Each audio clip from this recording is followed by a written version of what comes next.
Welcome to Thrive Radio. I'm your host, Amy Montgomery, entrepreneur and digital marketing agency owner. Today, my guest is Christian Andersen. He's the founder of Influence 1440 and a seasoned professional dedicated to unlocking the true potential of individuals. His philosophy, rooted in the idea that each of us has 144 minutes in a day to be influenced and make a difference, drives his mission to help others align their actions with their aspirations. In today's episode, we're going to explore Christian's journey, his expertise in personal expansion, health and wellness, and building habits for success, and how he empowers young adults to thrive in college and beyond. Christian, welcome to the podcast. Oh, Amy, thank you so much for having me. I'm very excited to be on the show with you. Yeah, and I'm excited about our discussion today because it's definitely one that is needed right now. And I think even around social media and all of the things that are affecting young people and old people alike. Of So course. if you can talk a little bit about your journey, what led you to start your organization, and what are some of the common challenges young adults face during this transition, and how do you help them navigate? Okay, so for my own personal experience, I had been managing teams and a team leader for over 20 years. And to me, management is more about the development of people and personalities than it is about the movement of product. And after I had in 2020, I was diagnosed with the first bout of cancer. And then in 2022, it came back again. And during the time, though, from the first start of it, I started learning a lot about how exercise, how food can kill cancer cells, a visionary process. And YouTube really started getting my algorithms and started catching up with me. And I started to learn about a lot of personal growth and development, people such as Bob Proctor and Jim Rohn and House, a lot of people that were in the space, Tony Robbins, Joe Dispenza. So I started learning more and more of the fundamentals that I really appreciated when I was younger, but never really got fed and nurtured in me. So after I came out of that second bout of cancer with a clean bill of health, it was actually announced to me on my former girlfriend's birthday. She actually passed away from pancreatic cancer while we were dating in 2017. So now it's her birthday, and I'm the one that's receiving the gift of good health from the doctor as he's revealing the PET scans to me. And I was just so fired up driving out of there with the memory of her in mind and the inspiration of her, and getting home and just saying, how am I going to attack life now? I start cleaning my house because while you're thinking, okay, how am I going to attack life? Let's start with the home and get it cleaned up. And in the background, I had on a podcast by Lewis Howes called The School of Greatness.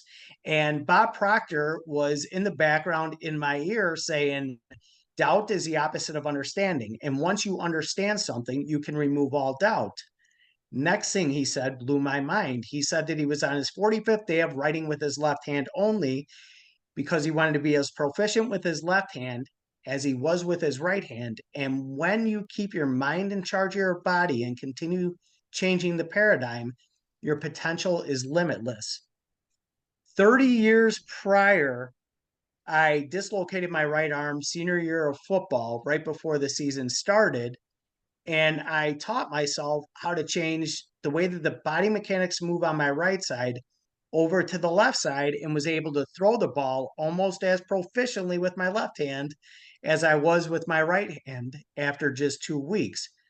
So I said, my goodness, I've been sitting on this power for so long, and the amount of knowledge that I've gathered over the past couple of years really inspired me now to take that boy that I kept in a cage of limitations and release him and let him go and live the life that I thought I was meant to live, which was to educate, help inspire, and encourage others to tap into the potential that they have as human beings and unleash that into the world and make it a better place for me as well, and for you, for all of us. So I really want to tap into the potential of the human spirit and get it into the age of those that are graduating high school and college and about to enter the world with the philosophies of guys like Jim Rohn and Bob Proctor, as well as what I've learned through Andrew Huberman, neuroscience, and things of that, and the studies that I put into it.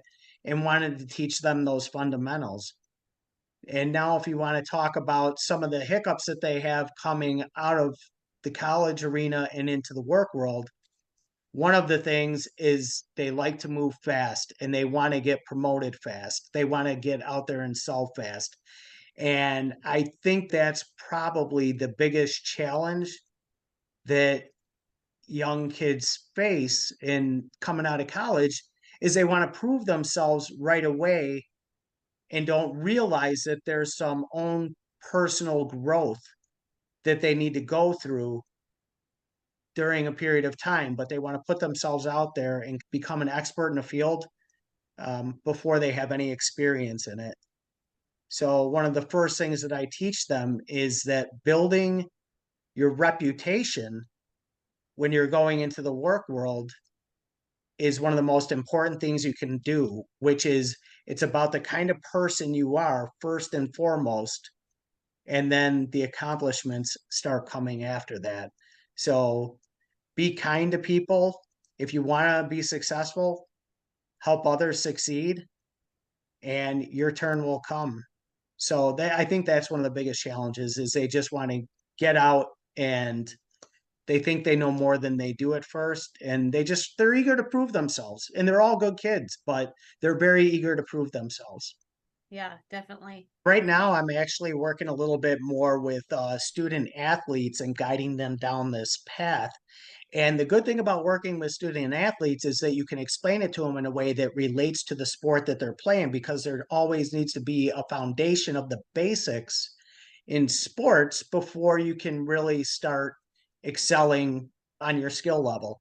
So explaining it to them in a way that makes sense and relating it back to sports and having the right stance or the right breathing pattern, you put that into kind of a comparison to now when you're going into the work world.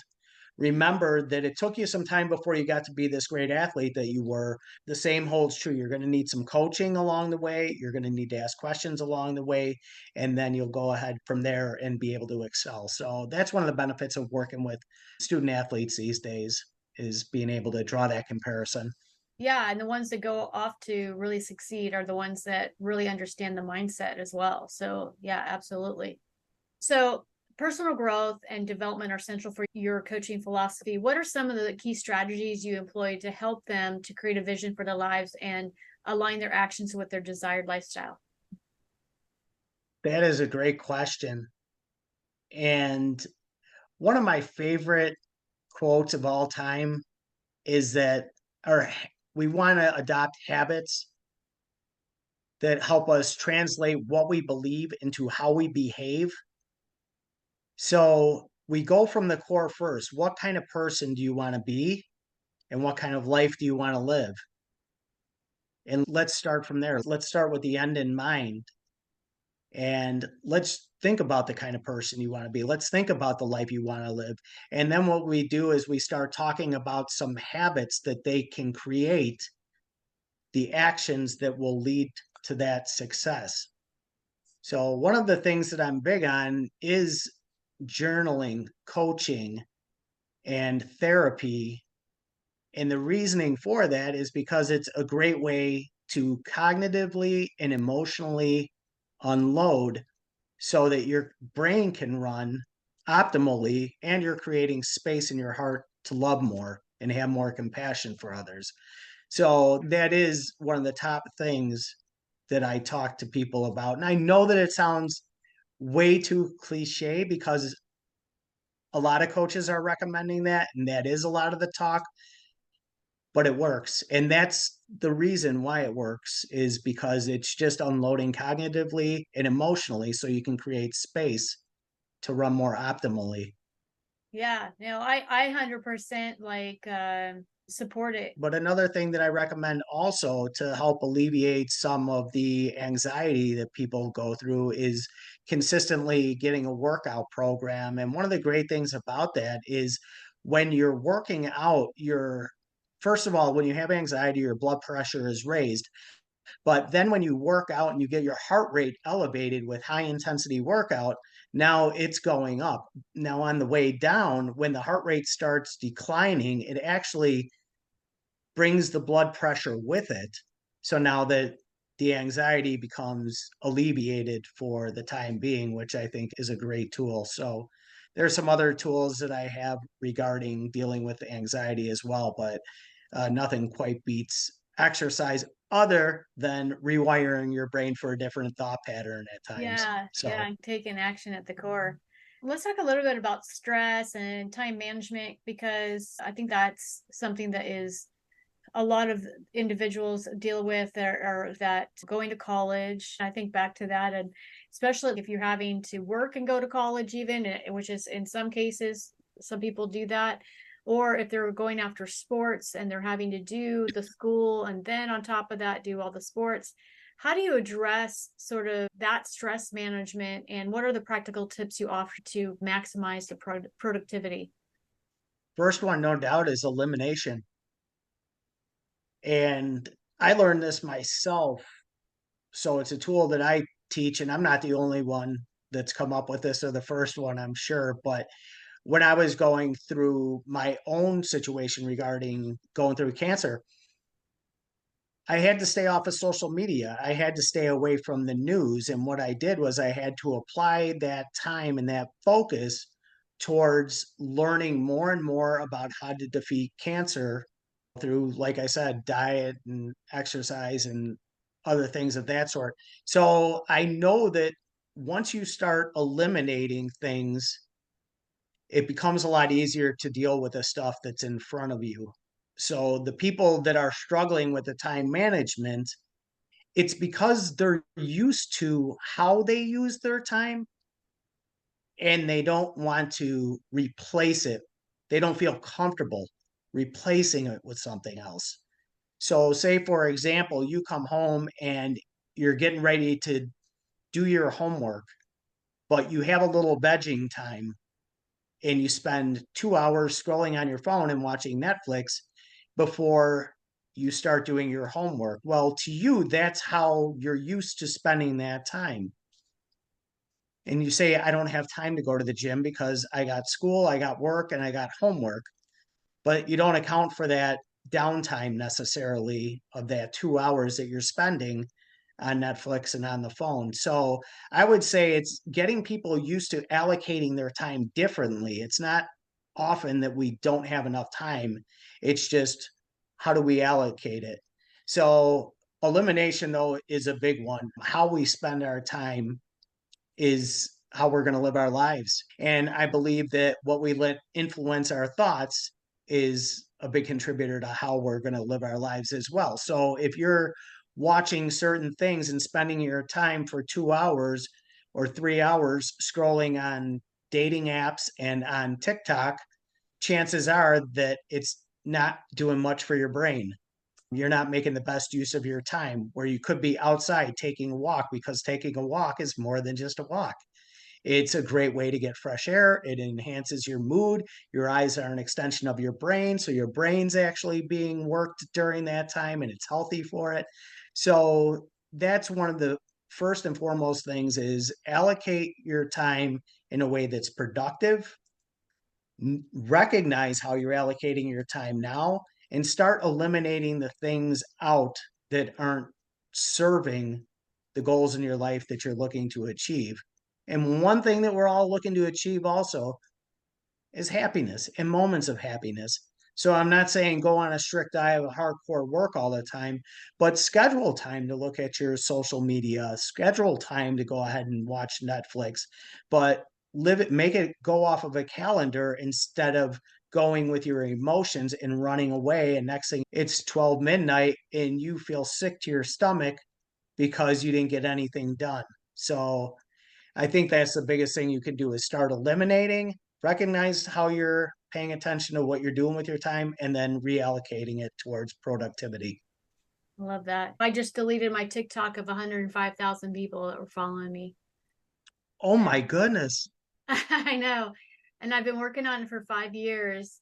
It's interesting because I had some marketing videos that were landing and they were marketing them against policy because I didn't add some words on top. I didn't add anything to it. I just was like using the same content on all social media platforms. So they were marketing all my, they marked all of my videos. And I got a notification that they're going to ban me, and it's still up. So I don't know. I think technically I still have the account, but then I was going to create a new one. But the funny thing was I realized that it served its place when TikTok first came out, and there weren't that many people on it. It was a lot more like a small community of adults, and I shared a lot of my healing journey, and that's the people that I connected to. And then I later switched it to marketing. And what I noticed is when I deleted it, number one, I felt like obligated to these people because I had built like 105,000 people follow me. Now I have to perform for them. I have to provide things for them. And there was this obligation. And then, but you go viral and get tons of hate, tons of hate. And Wow. so there's a lot of people that have actually shut down their accounts, even people with millions of followers, just because of the level of hate and the extent that a lot of people will go to harm people's lives. There's also been young people that have taken their lives, and you don't realize just how toxic it really can be. And the thing about TikTok that makes it different from all the other social media platforms, I would say that Instagram even would be better than TikTok at this point, or YouTube, or one of these other ones, because TikTok sends everything out to you, right? So number one, if you are binging, like, it's really easy to get addicted. It's really easy to have massive anxiety because all of the shock, because that's how people go viral. They create shock, they say shocking things and shocking this, shocking that, so it gets your attention, right? So you get all of this in your system. And that's how I went viral, is I created something that was completely different from all the stuff that was in the feed. And then I went viral because it was like, whoa, that's me, I'm binging, you know. But yeah, so it's interesting because now my stress level has gone way down. I'm way happier. I'm sleeping through the night for the first time. I'm actually sleeping through the night and I'm waking up earlier, where it used to be that I was always exhausted, waking up through the night, unable to rest. And it wasn't that I was on the phone, it was just the stress from it. I realized it wasn't doing anything for my business. It's not like I had all these loyal people that were following me for my business or any of that kind of stuff. They followed me for my personal journey. And I thought, you know what? I have so many other social media platforms. They can find me if they want to follow me. And those that care about me, I've got them on my phone. And stepping away from it was so freeing. And it's just not what you think it's going to be. That is a great word. Freeing once you eliminate things in your life that aren't filling your cup anymore, Yeah. things that are draining your cup instead of filling your cup, and being able to get past that.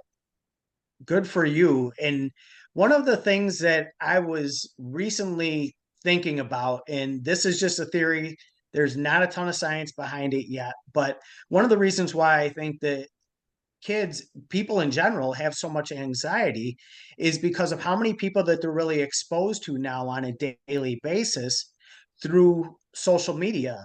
They say that you become the top five of, or you become the average of the top five people that you surround yourself with. And you can surround yourself virtually with people. So myself, I surrounded myself with Lewis Howes and Tom Bailu and Andrew Humosi and all these wonderful people that had great ideas, had on great guests, and it helped me rewire my brain and get a new belief system about myself. But what's happening is a lot of people are living in a virtual world and then they're living in their reality, the physical world. So they're living in two different worlds. And in the teens and young 20s, you're trying to figure out how do I fit in the world? And now you're taking two different worlds of which identity am I supposed to go by? I'm so struggling to try and fit in the physical world, yet the virtual world is telling me that I should be somebody totally different than who I'm completely right now. So I think it gets very confusing. You're interacting with so many different people now compared to what we used to deal with before there was all the social media outlets and everything was right on your phone. So I think that that may tie into a reason why people are suffering from anxiety at the rate that they are at the age that they are. And there, like I said, there's no science behind it, but to me, this is what I came up with. It makes a little bit of sense to me. Well, yeah. And from a marketing perspective, I grow social media platforms for a living. I get people, clients, and all of that from social media posts. And what a lot of people don't realize, actually, only 1%, I would say, of marketers that are really good understand this, and where you can go viral on demand. Like you can choose to. And it's called neuromarketing. And it is what produces dopamine in the brain, what gets attention, all of these things. And so you quite literally, it's no different than sitting there and watching commercials. So you are quite literally being manipulated on purpose. And it's well known, it's how advertising works. And so when you're going out there and you're not feeling like you're good enough, when you're not feeling like you measure up to whatever, it's because that's what's being marketed to you. And Right. so even just going out there, and some people will start to pick up on things. They'll notice that emotional content goes viral, so they'll create more emotional content. And that's about the level that it ends at. But the truth that is that those that really do get it and they end up getting massive followings, it's because they're harnessing this psychology. And to understand that and to know that it's not just innocent content out there and people just posting whatever, it's people that are actually out there intentionally trying to manipulate you. And so when you can take a step back, just sometimes you'll watch the news and they're doing it to shock you so that you watch. The news uses the same psychology that the social media uses, that advertisers use. And it's just the psychology of getting people's attention. And also it goes deeper into relationship building and all of that. But at a high level, when it comes to just mental health and social media, I think that's just huge to remember and to think of, that as you open up an app, you are now under the influence of advertising and marketing that is meant to manipulate you and cause you to think and feel certain ways. I'm glad we're going down this road. Can I just touch on one more thing regarding this? Yeah. Which is one of the things that I teach in the Influence 1440 program, and the people that I work with and some of the student athletes that I'm currently working with now is you can either build your own empire or you can build someone else's. And every time you open up your phone to things and just allow it into you, if you're not scheduling out the time for it, you are building their empire, whether that be TikTok, whether that be YouTube, whether that be Instagram, whatever platform it is that you're going to, you are now giving them your minutes, 1,440 minutes in a day. That's pretty much the life's currency. And you're giving those minutes to somebody else or another entity, and you're helping them build a bigger empire. Now, one of the things that I was lucky enough to do was let the algorithms feed off of the stuff that I was curious about, that I was interested about, that helped me create my own empire. And I'm talking about spiritually, mentally, and emotionally, not quite financially yet. I don't have a financial empire yet, but it's still teaching me all that I want to know about myself, self improvement, about how the brain works, about how to make money, how to save money, how to invest money, how to think like people that want to make money.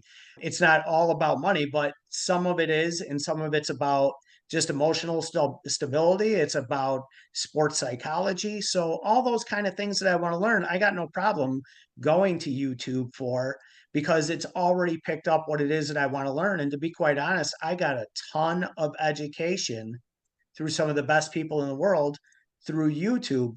So by going there, I am building up my own empire because it's caught up with the algorithms of for what I want for my life.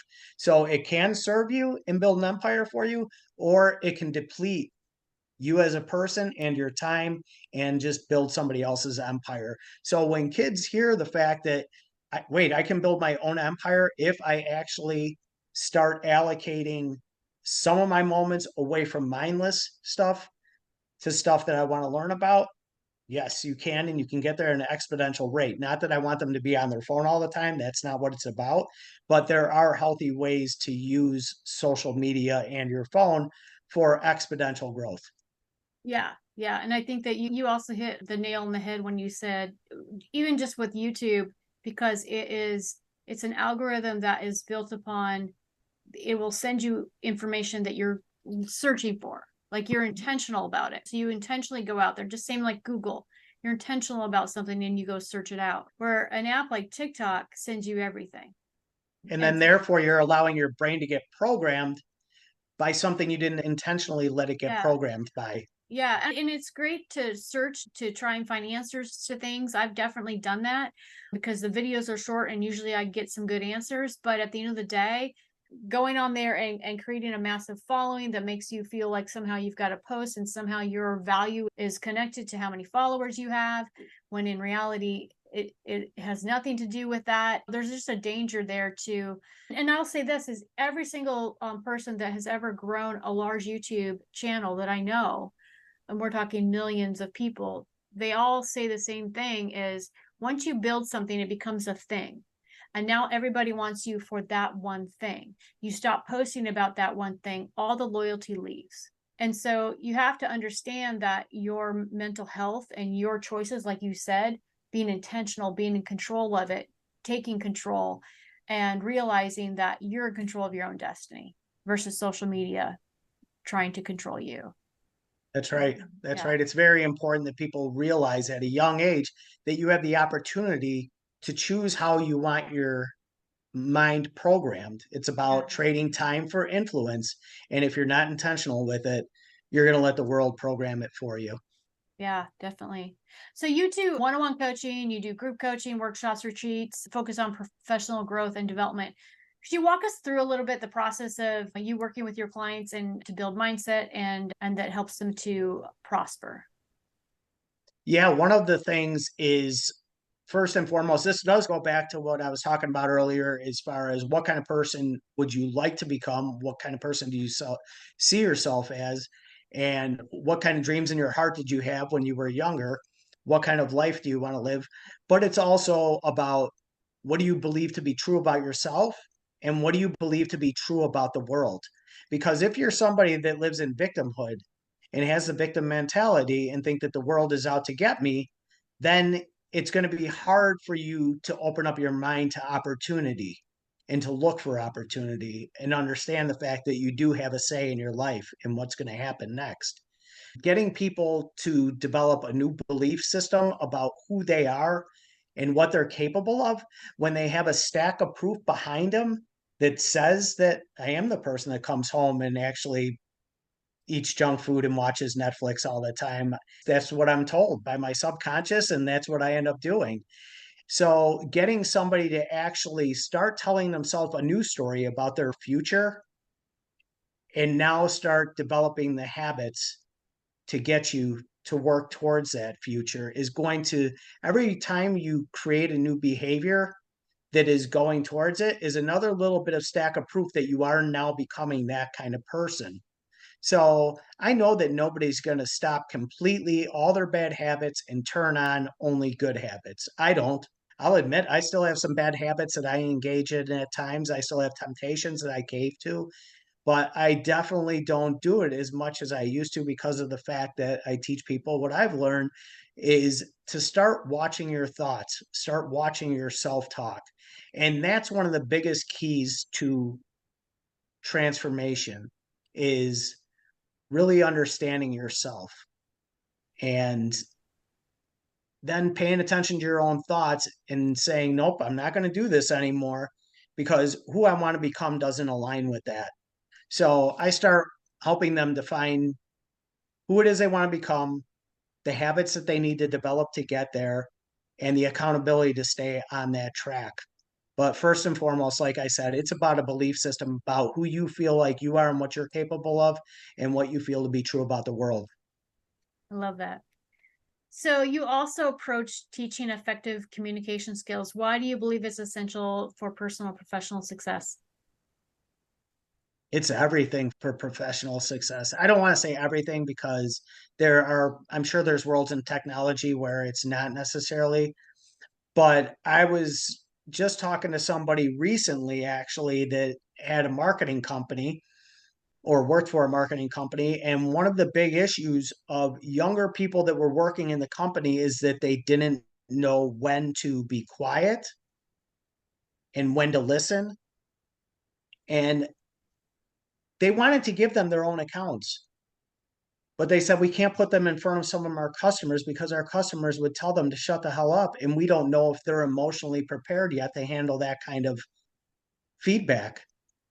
So I think that active listening and getting engaged in conversation with somebody else is a big deal.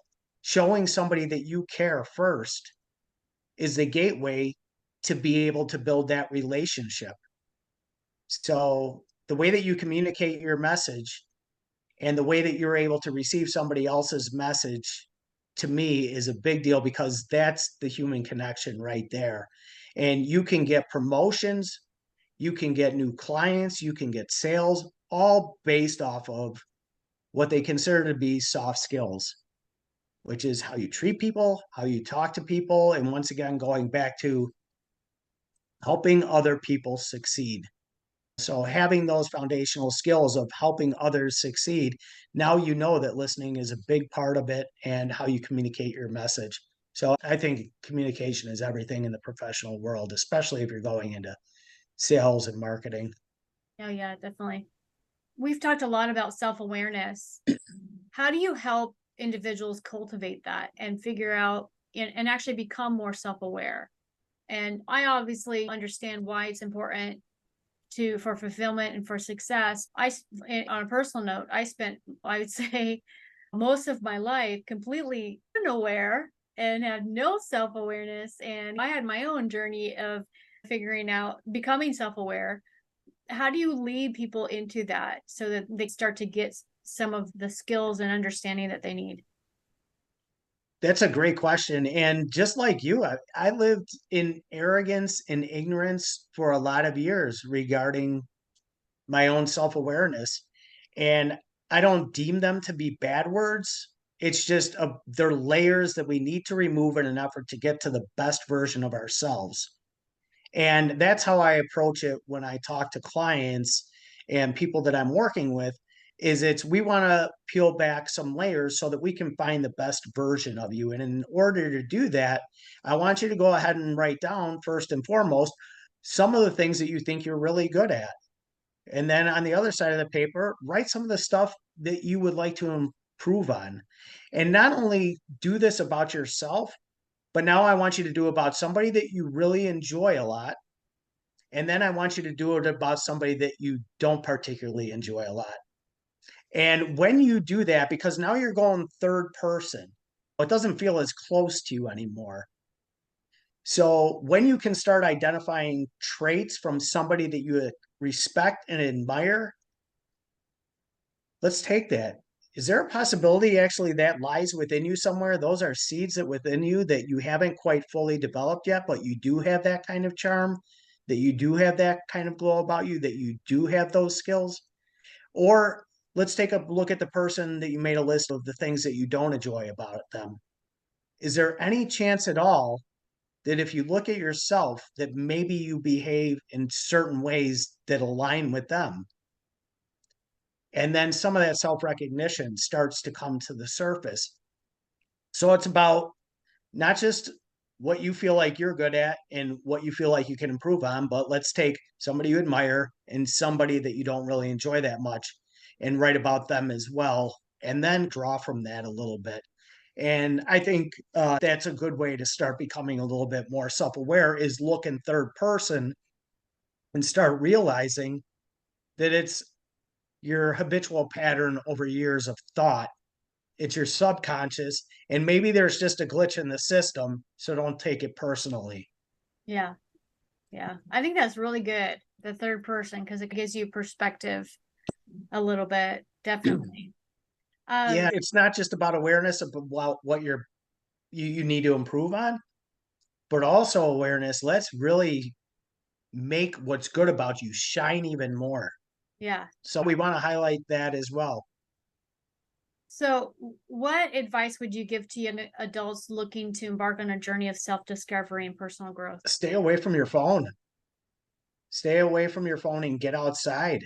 Get connected to nature, get connected to communities of people, identify the things that you're interested in, whether physically and mentally and spiritually, and start to really connect with those.